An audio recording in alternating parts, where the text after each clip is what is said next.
உடனடியாக சமூக நீதி கணக்கெடுப்பு என்கின்ற ஜாதிவாரி கணக்கெடுப்பை நடத்த வேண்டும். வெள்ளையர் காலத்திலே ஜாதிவாரி கணக்கெடுப்பு தரவுகளை வைத்துதான் இன்னும் தமிழ்நாடு மற்றும் இந்தியாவிலே இடஒதுக்கீடு போன்ற நடவடிக்கைகள் அரசு வழங்கிக் கொண்டிருக்கிறது. இந்தியாவில் ஒரே மாநிலம் தமிழ்நாடு மட்டும்தான் 50 விழுக்காட்டிற்கு மேல் இடஒதுக்கீடு வழங்கப்பட்டிருக்கிறது. 69 அதுல ஏன்னா முதலமைச்சருக்கு சொன்னோம், அப்புறம் அது நல்லா கேட்டுக்கிட்டாரு. எங்களுக்கு நம்பிக்கையா இருக்கு, நம்பிக்கையா எங்களுக்கு முதலமைச்சர் நல்ல நம்பிக்கையான முறையில எங்களுக்கு பதில் சொல்லியிருக்கிறார். திமுக தலைவர் முன்னாள் முதலமைச்சர் ஸ்டாலின் அவர்கள் அந்த கூட்டத்துக்கு முன்பு எனக்கு தொலைபேசியில தொடர்பு கொண்டு எனக்கு ஆதரவு கொடுத்தாரு. பிசிக்கு ஆதரவு கொடுத்தது. 67 லட்சம் குடும்பங்களுக்கு அவங்களுக்கு சொந்த வீடு இல்லைன்னு கண்டுபிடிச்சிருக்காங்க. அவங்களுக்கு 67 லட்சம் குடும்பத்தை வீடு கட்டிட்டு இருக்காங்க பீகாரில்.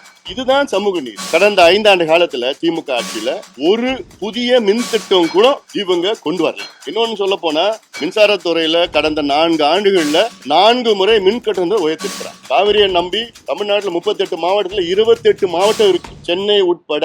அன்பு ஊடக நண்பர்களுக்கு வணக்கம். இன்று தமிழக முதலமைச்சர் மாண்புமிகு திரு விஜய் அவர்களை சந்தித்து தமிழ்நாட்டில் உடனடியாக சமூக நீதி கணக்கெடுப்பு என்கின்ற ஜாதிவாரி கணக்கெடுப்பை நடத்த வேண்டும். இதனுடைய அறிவிப்பு வருகின்ற சட்டமன்ற கூட்டத்தொடரில் ஆளுநர் உரையில் அறிவிக்க வேண்டும் என கோரிக்கையோடு அவரை சந்தித்தோம். அதில் கடந்த வாரம் நடைபெற்ற அனைத்து கட்சி கூட்டம், அனைத்து சமுதாய தலைவர்கள் கூட்டம் என் தலைமையிலே நடைபெற்றது. இந்த கூட்டத்தில் கிட்டத்தட்ட 42 தலைவர்கள், அந்த கட்சியினுடைய பிரதிநிதிகள் கலந்து கொண்டு ஒருமனதாக தீர்மானத்தை நிறைவேற்றியிருந்தார்கள். இந்த தீர்மானம் தமிழ்நாட்டில் 69 விழுக்காடு இடஒதுக்கீட்டை பாதுகாக்க வேண்டும். அடுத்தது 95 ஆண்டுகளுக்கு முன்பு வெள்ளையர் காலத்திலே நடைபெற்ற ஜாதிவாரி கணக்கெடுப்பு தரவுகளை வைத்துதான் இன்னும் தமிழ்நாடு மற்றும் இந்தியாவிலே இடஒதுக்கீடு போன்ற நடவடிக்கைகள் அரசு வழங்கிக் கொண்டிருக்கிறது. இந்த பழைய தரவுகள் போதுமானது இல்லை, இதை நாங்கள் ஏற்க மாட்டோம் என்று உச்சநீதிமன்றமும் உயர்நீதிமன்றங்களும், இந்தியா முழுவதும் இருக்கின்ற உயர்நீதிமன்றங்களும் அதை ஏற்றுக்கொள்ளாத சூழலில் நவீன தரவுகள் வேண்டும் என்ற கோரிக்கை, அதற்காக உடனடியாக தமிழ்நாட்டிலே கணக்கெடுப்பு நடத்த வேண்டும் என்று ஒரு கோரிக்கை வைத்தோம். நடந்து முடிந்த அனைத்து கட்சி, அனைத்து தலைவர்கள் கூட்டம் அவர்கள் சார்பிலே இன்று மாண்புமிகு முதலமைச்சர் அவர்களை இன்று நாங்கள் சந்தித்திருக்கின்றோம். அது மட்டுமல்ல, தமிழக வெற்றி கழகம் இன்று ஆட்சிக்கு வந்திருக்கிறது. முதலமைச்சர் விஜய் அவர்கள் தேர்தலுக்கு முன்பு அவர்களுடைய கட்சி தேர்தல் அறிக்கையை வெளியிட்டார். அந்த தேர்தல் அறிக்கையில் முதல் வாக்குறுதி தமிழ்நாட்டில் உள்ள அனைத்து சமுதாயங்களும் சமூக நீதி வாரியாக பிரதிநிதித்துவம் இருக்க வேண்டும், அதற்கு சாதிவாரி கணக்கெடுப்பு நடத்த வேண்டும் என்று அவர்களுடைய முதல் வாக்குறுதி. அதையும் ஞாபகப்படுத்தினேன். அதை அவரும் சொல்லியிருந்தார். நாங்கள் எல்லாம் இதை மக்களுக்கு உறுதி கொடுத்திருக்கின்றோம் என்று சொல்லியிருந்தார்கள். ஆக எங்களுடைய எதிர்பார்ப்பு தமிழ்நாட்டில் கணக்கெடுப்பு நடத்த வேண்டும். மத்திய அரசு சாதிவாரி கணக்கெடுப்பு, காஸ்ட் சர்வே என்கின்ற மக்கள் தொகை கணக்கெடுப்பிலே கூடுதலாக அதை நடத்த திட்டமிட்டிருக்கின்றார்கள். மத்திய அரசு நடத்துகின்ற அந்த கணக்கெடுப்பு என்பது இது மேக்ரோ லெவல் கணக்கு. இது ஏதோ தலைகளை எண்ணுகின்ற கணக்கு. மாநில அரசு எடுத்தால்தான் இது மைக்ரோ லெவல். துல்லியமாக தமிழ்நாட்டில் உள்ள 8 கோடி மக்களுடைய நிலை, 2.25 கோடி குடும்பங்களுடைய துல்லியமான நிலையை, சமூக பொருளாதார கல்வி நிலையை துல்லியமாக எடுக்க முடியும். எடுத்து இல்லாதவர்களுக்கு வழங்குவது, இல்லாதவர்களுக்கு கொடுப்பது தான் சமூக நீதி. அந்த கணக்கெடுப்பை உடனடியாக நடத்த வேண்டும். இதில் கர்நாடகா 2 முறை எடுத்து விட்டார்கள், தெலுங்கானா முடித்து விட்டார்கள், பீகார் முடித்து விட்டார்கள், ஆந்திரா, ஒரிசா, ஜார்க்கண்ட் நடத்தி கொண்டிருக்கின்றார்கள். ஆக சமூக நீதி பிறப்பிடம் தமிழ்நாடு. அப்படி தமிழ்நாட்டில் இதுக்கு முன்பு எடுக்கல, அவசியமா நீங்கள் எடுக்க வேண்டும் என்று வலியுறுத்தும். நல்லா கேட்டுக்கிட்டாரு. நிச்சயமாக உறுதியாக நாங்கள் செய்கின்றோம். ரொம்ப பாசிட்டிவா இருந்தார். ஏன்னா எங்க தேர்தல் அறிக்கையிலையும் நாங்கள் சொல்லியிருக்கிறோம், தமிழ்நாடு மக்களுக்கு நாங்கள் செய்வோம் என்று அந்த நல்ல செய்தியை சொல்லியிருக்கிறாரு. ஆனாலும் எங்களுடைய கோரிக்கை கவர்னர் உரையில், ஆளுநர் உரையில் அவங்க அரசினுடைய கொள்கை முடிவாக அதை அறிவிக்க வேண்டும் என்ற கோரிக்கையை வைத்தோம். இதுதான் அனைத்து கட்சி கூட்டத்தினுடைய கோரிக்கை. அந்த அனைத்து கட்சி கூட்டத்தின் அத்துணை தலைவர்கள் சார்பிலே என்று நான் முதலமைச்சரை நான் சந்தித்திருக்கின்றேன். சந்திப்பு கிட்டத்தட்ட ஒரு 25 நிமிடங்கள் தெளிவா எக்ஸ்பிளைன் பண்ணிட்டேன். A to Z தமிழ்நாட்டுடைய நம்ம சமூக நீதி வரலாறு, இடஒதுக்கீடு வரலாறு, 1921 தமிழ்நாட்டில் 100 விழுக்காடு இடஒதுக்கீடு அப்பொழுது இருக்கின்ற நம்முடைய ஜஸ்டிஸ் பார்ட்டி நீதி கட்சி அப்பொழுது கொடுத்தார்கள். ஆனால் அதை நடைமுறை 1927 வந்தது. அதன் பிறகு 1935 மத்திய அரசு, தமிழ்நாட்டில் இருக்க மத்திய அரசு நிறுவனங்களில் இடஒதுக்கீடு வழங்கப்பட்டது. அதன் பிறகு 1950 வழக்கு தொடரப்பட்டு இந்த இடஒதுக்கீடு ரத்து செய்யப்பட்டது. அதன் பிறகு தந்தை பெரியார் அவர்கள் போன்றவர்கள்லாம் போராடி அதன் பிறகுதான் இந்திய அரசு முதல் அரசியல் சாசன சட்ட திருத்தம், ஃபர்ஸ்ட் கான்ஸ்டிடியூஷனல் அமெண்ட்மெண்ட் கொண்டு வந்தார்கள். அதன் பிறகுதான் தமிழ்நாட்டில் 40 விழுக்காடு இடஒதுக்கீடு 1951 கொடுத்தார்கள். இது 1954 41 உயர்ந்தது. அதன் பிறகு கலைஞர் அவர்கள் ஆட்சியில் 1971 இது 49 உயர்ந்தது. அதன் பிறகு எம்ஜிஆர் அவர்கள் காலத்தில் 1980 இது 68 உயர்ந்தது. அதன் பிறகு 1990 கலைஞர் அவர்கள் ஆட்சி காலத்தில் இது 69 உயர்ந்தது. அதன் பிறகு 1989 பிசியும் எம்பிசி என்று 20% 30% பிரிக்கப்பட்டது. 2008 இதுல உள்ஒதுக்கீடு இஸ்லாமியர்களுக்கு 3.5 விழுக்காடு, 2009 அருந்ததியர்களுக்கு 3 விழுக்காடு உள்ஒதுக்கீடு. இதெல்லாம் இந்த வரலாறெல்லாம் நான் சொன்னோம். நீதிமன்றத்தில் எப்படி வந்தது, நீதிபதிகள், உச்ச நீதிமன்ற தலைமை நீதிபதி கபாடியா அவர்கள் 2010 தீர்ப்பை கொடுத்தார். அந்த தீர்ப்பில் தமிழ்நாடு ஓராண்டிற்குள்ளே ஜாதிவாரி கணக்கெடுப்பு நடத்தி 69 விழுக்காடு இடஒதுக்கீட்டை ஏன் அதை நாங்கள் உங்களுக்கு வழங்க தேவை என்று நீங்கள் அதை நியாயப்படுத்தணும், ஜஸ்டிஃபை பண்ணோம் அப்படின்னு 2010 சொன்னாங்க. ஆனால் இது இன்னைக்கு வரைக்கும் பண்ணலை, செய்யலை. வழக்கு இன்னும் முக்கியமான வழக்கு நீதிமன்றத்தில் இருக்கு. இந்தியாவில் ஒரே மாநிலம் தமிழ்நாடுக்கு மட்டும்தான் 50 விழுக்காட்டிற்கு மேல் இடஒதுக்கீடு வழங்கப்பட்டிருக்கிறது, 69. அதில் ஏன்னா 1994 ஜெயலலிதா அம்மையார் முதலமைச்சராக இருந்த நேரத்தில் இந்த தமிழ்நாட்டுடைய இடஒதுக்கீடு 69 விழுக்காடு இடஒதுக்கீடு சட்டத்தை அரசியல் சாசனத்தில் உள்ள 9வது அட்ட பிரிவினில் அதில் பாதுகாக்கப்பட்டிருக்கிறது. அது கான்ஸ்டிடியூஷனல் அமெண்ட்மெண்ட் செய்து, அதனால இன்னைக்கு அந்த பாதுகாப்பு இன்னைக்கு இருக்கு. ஆனால் இப்போ ஜுடிஷியரி என்ன பண்றாங்க, 9வது 9th அமெண்ட்மெண்ட்டும் 9th ஷெட்யூல்லையும் நாங்கள் ரிவ்யூ பண்ணுவோம் அப்படின்னு ஜுடிஷியரி சொல்றாங்க. நமக்கு அதில் அச்சுறுத்தல் இருக்கு. இதெல்லாம் முதலமைச்சர்கிட்ட சொன்னோம். அப்புறம் அது நல்லா கேட்டுக்கிட்டாரு. உறுதியா எங்களுக்கு நம்பிக்கையா இருக்கு. நம்பிக்கையா எங்களுக்கு முதலமைச்சர் நல்ல நம்பிக்கையான முறையில எங்களுக்கு பதில் சொல்லியிருக்கிறார். திமுக அதிமுக 2 ஆட்சி காலத்திலும் நீங்க இந்த முயற்சி எடுத்துதான் ஆட்சியில அது நடைபெறும் நினைக்கிறீங்க? நிச்சயமா நாங்க எதிர்பார்க்கிறோம், நடைபெறும்னு நாங்க நம்பிக்கையோட இருக்கிறோம். என்னன்னா முதலமைச்சர் அவர்கள் தேர்தலுக்கு முன்பு அவங்க கட்சி கொடுத்த வாக்குறுதி தான் இது.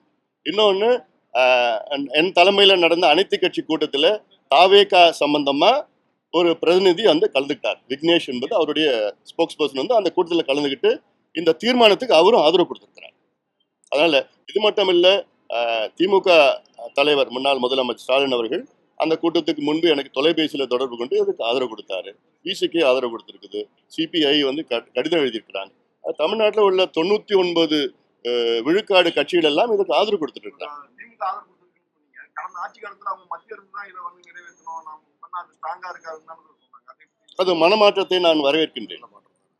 நல்ல மாற்றம் தான், அதை வரவேற்கின்றேன். ஆளுங்கட்சியில் இருக்கும்போது அவங்க பண்ணாம இப்ப ஆதரவு கொடுக்குறாங்க. அதை வரவேற்கின்றேன். இப்போ மனம் மாறி இருக்கிறாங்க, வரவேற்கின்றேன். சார் இப்ப நம்ம மத்திய அரசோட ஒரு இணக்கமான ஒரு சூழல் தான் இருக்கும். மத்திய அரசுல சொல்லி இதை மத்திய அரசு மூலமா பண்ண முடியாது.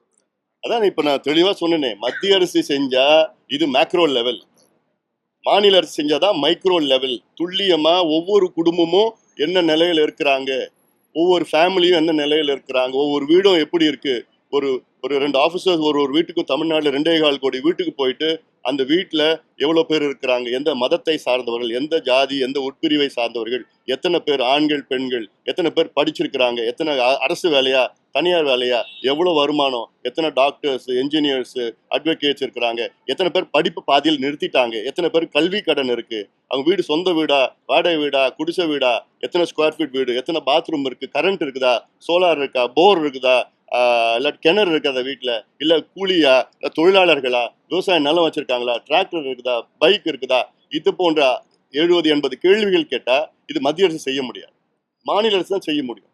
செய்து இது ஏதோ இடஒதுக்கீடுக்காக மட்டும் கிடையாது, சமூக திட்டங்கள். பீகாரில் இந்த கணக்கெடுப்பு நடத்தி 96 லட்சம் குடும்பங்கள் மாதம் வருமானம் 6,000 ரூபாய்க்கு குறைவா இருக்குன்னு கண்டுபிடிச்சு அந்த 96 லட்சம் குடும்பத்துக்கு 2 லட்சம் ரூபாய் அவங்களுக்கு நிதி உதவி செய்து தொழிலுக்கு கொடுத்துருக்காங்க. 67 லட்சம் குடும்பங்களுக்கு அவங்களுக்கு சொந்த வீடு இல்லைன்னு கண்டுபிடிச்சிருக்கிறாங்க. அவங்களுக்கு 67 லட்சம் குடும்பத்துக்கு வீடு கட்டிட்டு இருக்காங்க பீகார்ல. இதுதான் சமூக நீதி. ஆக இது தரவுகள் வந்தா தானே, பழைய தரவுகளை வச்சுக்கிட்டு நம்ம ஒன்றும் பண்ண முடியாது.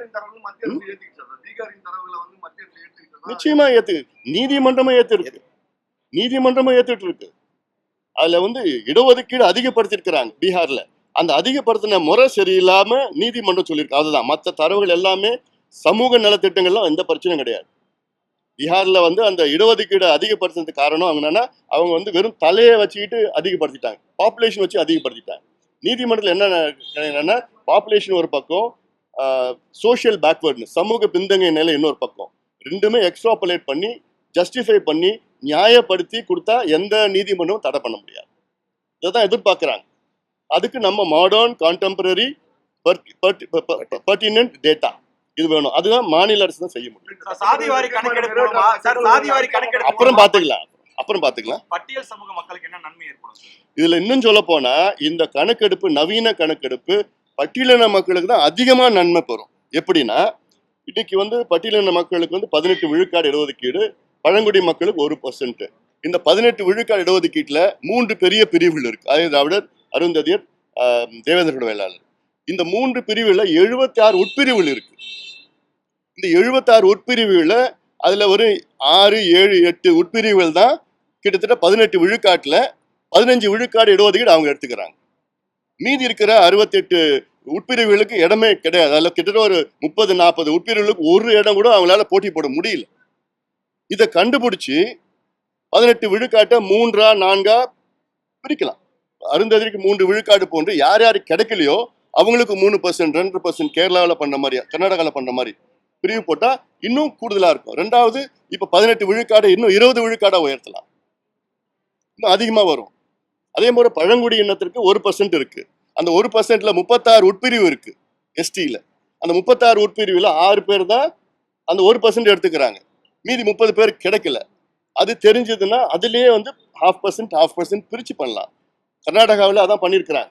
கர்நாடகாவில் 15% இருந்தது பட்டியலின மக்களுக்கு, அதை 17% தான் உயர்த்தி, ஏன்னா தனியா கணக்கெடுப்பு நடத்தினாங்க, 17% தான் உயர்த்தி அதுல 6%, 5% 3ஆ உட்பிரிவு பண்ணியிருக்கிறாங்க. ஆனா 6% யாருன்னா இவ்வளவு காலமா அவங்களுக்கு இடஒதுக்கீடு கிடைக்காதவங்களுக்கு அவங்கள 6%ல கிளப் பண்ணியிருக்கிறாங்க. கொஞ்சம் கிடைச்சவங்களுக்கு இன்னொரு 6%, அதிகமா அனுபவிச்சவங்களுக்கு இன்னொரு 5%. ஸோ அதில் பிரிச்சிருக்கிறேன். அதே தான் பிசி, எம்பிசி, எஸ்சி, எஸ்டி எல்லாத்துக்கும் இது பண்ணலாம். பொருளாதார தேவை கஜானா காலியா இருக்குன்னு முதலமைச்சர் பேசியிருந்தாரு. இது எடுக்கிறதுக்கு எவ்வளவு செலவாகக்கூடிய ஒரு தோராயமான அமௌண்ட், இது எடுக்கிறதுனால ஒருவேளை அந்த செலவு அதிகமாகுதுன்னு அரசுகள், முந்தைய அரசுகள் கருதி விட்டாங்களா? இந்த அரசு என்ன? அதாவது இப்ப கடந்த ஆண்டு தமிழ்நாட்டினுடைய பட்ஜெட் 4.5 லட்சம் கோடி. தமிழ்நாட்டுக்கு இந்த கணக்கெடுப்பு நடத்தினா செலவு 700 கோடி அவ்வளவுதான் வரும். கர்நாடகாவில் 600 கோடி செலவு பண்ணாங்க. 1.5 மாசம் தான் ஆச்சு. 2 லட்சம் பேர் வச்சு எடுத்தாங்க. தமிழ்நாட்டில் 2.5 லட்சம் பேர், 3 லட்சம் பேர், 1.5 மாசம் 700 கோடி அவ்வளவுதான். 700 கோடி 4.5 லட்சம் கோடியில் 700 கோடி அரசு பொறுத்த வரைக்கும் ஒரு பணம் கிடையாது. ஏன்னா இது சமூக நீதி பிரச்சனை. நம்ம சமூக நீதி பெறப்படும் தமிழ்நாடு, அதுல சமூக நீதிக்காக இது நிச்சயமா இது வந்து செயல்படும். இஸ்லாமியருக்கும் அருந்தியருக்கும் கணக்கெடுப்பு உள்ஒதுக்கீடு கொடுக்கும்போது அது ஏற்குது. ஆனா வன்னியர் கொடுக்கும்போது 10% ஏற்காது, நீதிமன்றத்தில் நிற்காதுக்கான இந்த தரவுகள் தான் கேட்கிறேன். இஸ்லாமியர்கள் கூட இருக்கிறாங்க. இஸ்லாமியர்களுக்கு வந்து பாத்தீங்கன்னா 7 உட்பிரிவு இருக்கு. இப்போ ஷியா, சன்னி, லப்பை, போரா அப்படிலாம் 7 உட்பிரிவு இருக்கு. அந்த 7 உட்பிரிவுல ஒரு உட்பிரிவு 2 உட்பிரிவு தான் எல்லா இடத்தையும் எடுத்துக்கிறாங்க. அந்த 3%ல 3% எடுத்துக்கிறாங்க. இது எடுத்தா எல்லாத்துக்கும் தான் இது பாதுகாப்பாக இருக்கும். அரசோட செயல்பாடு எப்படி சார் பாக்குறீங்க? இப்போ நாளையோட 1 மாதம் முடிவடைந்த நிலையில நல்லா செஞ்சுட்டு இருக்கிறாங்க. நிறைய மாற்றங்கள் வந்து இருக்குது. ஊழல் வந்து பெரிய அளவில் குறைஞ்சிருக்கு. இந்த சிஸ்டம் இன்னும் எப்படியாவது இன்னும் 2-3 மாசம் ஆகும். இன்னும் கொஞ்சம் டைம் கொடுக்கணும். நம்ம பெரிய அளவில் நிறைய இடத்துல ஊழல் குறைஞ்சிருக்குது. அந்த ஒரு சிஸ்டமை மாத்துறது, ஏன்னா இவங்க மாறி இருக்கிறாங்க, ஆனால் அதிகாரிகள் இன்னும் அவங்க மனசு மாறல. இன்னும் அவங்க மாற்றுறதுக்கு இன்னும் கொஞ்சம் டைம். ஒரு மாதத்துல போய் எல்லாமே செய்யணும்னு எப்படி எதிர்பார்க்க முடியாது. இல்லை இவ்வளோ, அதாவது ஏன் இந்த மின்சார பிரச்சனை நான் சொல்றேன். கடந்த 5 ஆண்டு காலத்துல திமுக ஆட்சியில ஒரு புதிய மின் திட்டம் கூட இவங்க கொண்டு வரல. இப்ப நிலுவையில் இருக்கிற திட்டம் கிட்டத்தட்ட 14,000 மெகாவாட் திட்டம் கடந்த 12 ஆண்டுகளாக நடைமுறைப்படுத்தல. அந்த 14,000 இப்ப தமிழ்நாட்டுடைய மின் தேவைகள் பாத்தீங்கன்னா பீக்ல 21,000 மெகாவாட். ஆனா தனியார் அரசு எல்லாம் சேர்ந்து உற்பத்தி பாத்தீங்கன்னா 36,000 மெகாவாட். அந்த 36,000த்துல வந்து சீசனல் 9,000 மெகாவாட் வந்து சீசனல் இந்த காற்றாலைகள் இருக்கு. அதுல ஒரு 9,000 மெகாவாட் அது வந்து மே, ஜூன், ஜூலை, ஆகஸ்ட் 4 மாசம் தான் வரும். இப்போ திமுக அரசுல புதுசா எதுவும் அறிவிக்கல, இருக்கிறதோட நடைமுறைப்படுத்தல. இருக்கிறதுல எவ்வளோ பெண்டிங் இருக்குது. அதுல 1 மட்டும்தான், அதுல 800 மெகாவாட் மட்டும்தான் இப்போ நடைமுறைப்படுத்தியிருந்தா கடைசியில். ஆக அவங்களுக்கு என்னன்னா, அரசு உற்பத்தி செய்கின்ற மின் ஆலைகள்ல ஒரு யூனிட் வந்து 3 ரூபாயிலிருந்து 3,000 ரூபாய் உற்பத்தி செய்யலாம். இன்னொன்று அரசாங்கம் வந்து வாங்குது. அரசு உற்பத்தி செய்கின்ற மின் ஆலைகள்ல 3,000 ரூபாய் கொடுத்து ஒரு யூனிட் வாங்குது. தனியார் உற்பத்தி செய்கின்ற மின் ஆலைகள்ல இருந்து தமிழக அரசு 9 ரூபாயிலிருந்து 15 ரூபாய் ஒரு யூனிட் வாங்குது. அதில் அப்போ கமிஷன் அதிகமாக அதில் வரதுனால அவங்க யாருக்கும் வந்து அரசாங்கம் உற்பத்தி செய்யணும்னு விருப்பம் இல்லை கடந்த ஆட்சியில். அதனாலதான் இவ்வளோ நட்டம். இன்னொன்று சொல்ல போனா மின்சாரத்துறையில கடந்த 4 ஆண்டுகள்ல 4 முறை மின் கட்டணத்தை உயர்த்திருக்கிறாங்க. 56% உயர்த்திருக்கிறாங்க. இதுல 1.5 லட்சம் கோடி ரூபாய் கூடுதலா மின்சாரத்துறைக்கு வருமானம் வந்தும் நட்டத்துல ஓடிட்டு இருக்கு. ஊழல் தான். டிரான்ஸ்ஃபார்மர் ஊழல்லாம் பாத்தீங்க, 32 பேர் ஒரே டிட்டோ டெண்டர் கோட் பண்ணிருக்கிறாங்க. எவ்வளவு பேர் ஒரு மோசடி காட்டல் அது. இதெல்லாம் வந்து விசாரணை. இப்போ சிபிஐ விசாரணைன்னா இல்ல சிபிசி அதை இப்ப இந்த இதுல சிபிஐ விசாரணை. இதுதான் நாங்க தொடர்ந்து சொல்லிட்டு வரோம். இப்போ நாங்க மத்தெல்லாம் பதில் சொல்லிட்டு அதை தான் போடுவீங்க. இப்ப வந்தது நோக்கம், அப்புறம் வேற என்ன டைல்யூட் பண்ணிடுவீங்க. ஒன்னே நான் சொல்லிடுறேன். இன்னொன்னு நான் சொன்னது வந்து மேகதாது பிரச்சனை சம்பந்தமா அனைத்து கட்சி கூட்டத்தை நீங்க கூட்டுங்க, முதலமைச்சர் கூட்ட வேண்டும். ஏன்னா மேகதாது வந்து தமிழ்நாட்டினுடைய உயிர் நாடி பிரச்சனை. அதுவும் நான் சொல்லியிருக்கேன், முதலமைச்சர்கிட்ட நான் சொல்லியிருக்கிறேன். நான் நிச்சயமா அது ஒரு பாசிட்டிவா எடுத்திருக்கிறாரு. ஏன்னா இன்னைக்கு மேகதாது என்பது கர்நாடகாவில் உள்ள DK சிவகுமார் அவர்கள் முதலமைச்சர் ஆகிட்டார். அவர் வந்து அந்த ஏரியா கனகாபுர ஏரியா பகுதியில் பாத யாத்திரா எல்லாம் பண்ணிக்கின்னு இப்போ இதை வச்சுதான் முதலமைச்சர் ஆகியிருக்கார். கர்நாடகாவில் 2028 தேர்தல் வர இருக்கிறது.